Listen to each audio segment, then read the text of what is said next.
Alright guys, so we're talking about acute low back pain, especially after prolonged seated, whether that's at the chair at home or at work, doing long hours, or long hours of commuting, whether that's for travel, whatever.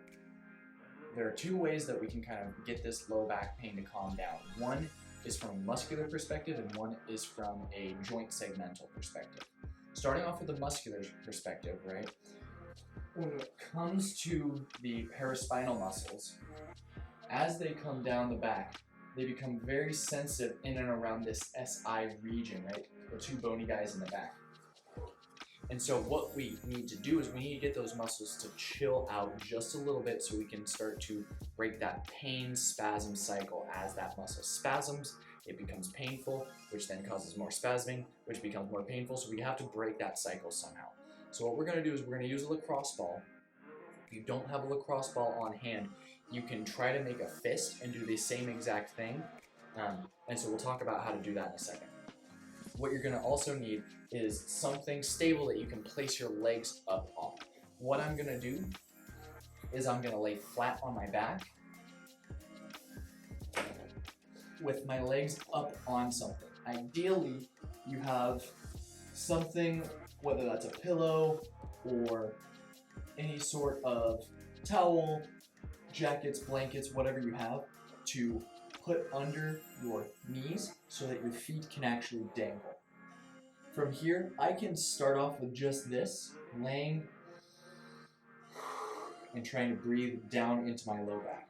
With your feet elevated in this position, it reduces the pressure on your back and allows those paraspinals, those low back muscles, to fully relax, right? Helps with that pain spasm cycle. We can stay here for a few minutes. I don't want to go any longer than 5 to 10, but I want to sit here and breathe and relax. I'm going to sit here for quite a bit of time. The research supports around 15 minutes of getting here and relaxing has been shown to reduce low back pain. But what we can do to supercharge it, right, of course making sure that we're not going too hard to injure ourselves, is we're going to incorporate the lacrosse ball, or again, that fist. So what we're going to do is we're going to use our legs, and I'm going to think of a hamstring curl, right, like I'm taking my heels towards my butt, and I'm just going to lift up just a little bit, okay? That gives me enough space that I can put the lacrosse ball under my back, okay? And where I'm putting it is going to be dependent on you, right? We want to go what I call pain hunting. We want to find the tender spot, but it doesn't need to be so tender that, oh my God, I'm going to pass out, it's so intense. Or, anything above that 8 out of 10 is probably too much. We need to encroach in from a side. So whether or not I'm holding the lacrosse ball with my hand, or if I'm using my fist, right, I can shift that hand up, down, either side. We want to start to encroach on that tender spot and just start to, same idea with us laying normally, start to relax and breathe into it. Once I can start to let some body weight into it, I can let my legs relax, and that'll let the hips drop down a little bit more. Again, we want to be here for around 15-ish minutes.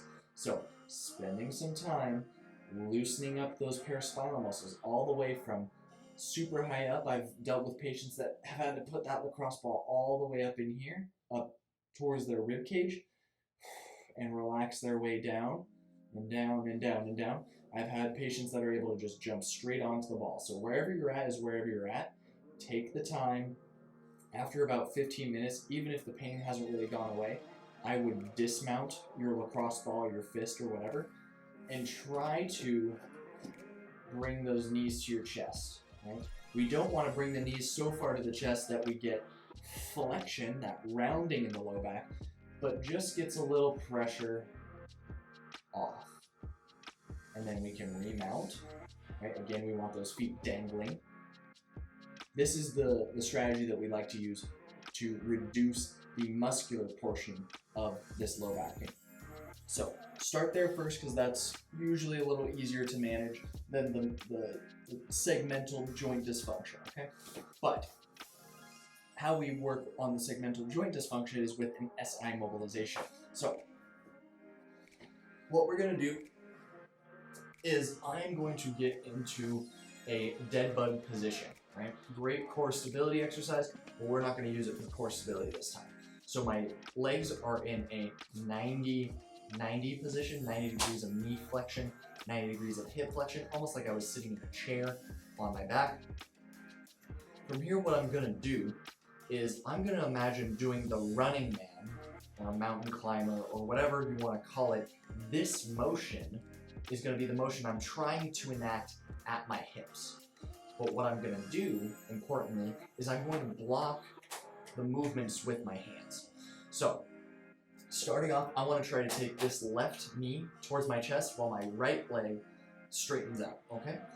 But what I'm gonna do, again, is I'm gonna brace with my hands. So, I'm not gonna allow that knee to come up. I'm not gonna allow that knee to walk away. I'm gonna build a moderately significant contraction here. I'm talking 80 to 90%. I'm gonna build. And what that does is as those muscles contract, they're gonna take those hips and start to tweak them one way, right? So we build this really hard contraction, build for about 5 to 10 seconds, slowly let off. I'm gonna alternate. Same exact idea, just on the opposite legs. So now I'm gonna build the other way. So we've taken that pelvis and rocked it one way. Now we're gonna rock it the other. And we're gonna do this repetitive motion back and forth about 3 to 4 times each side. So 5 to 10 seconds, 5 to 10 seconds. We keep rocking it back and forth to get those SI joints nice and loose. The last motion, after we've done that a couple of times, is going to be squeezing our pelvis together. So my hands make 2 fists. They go between my knees. I'm going to give a nice squeeze together. Sometimes you hear a pop, sometimes you don't. Doesn't necessarily matter. What that does is that takes that pelvis and gaps those 2 SI joints away from that sacrum. And what that does is that allows for those tissues to, again, relax a little bit more. So when it comes to those 2 drills, start off with the muscular one with your legs up on your couch, whatever piece of furniture you have to allow your legs to relax. Get those muscles to chill out. That will allow the SI mobilization to work even better if that is there. Play around with those 2. Also remember throughout all this, we want to be belly breathing, quote unquote belly breathing. We know that diaphragm goes down into the low back, into the lumbar spine.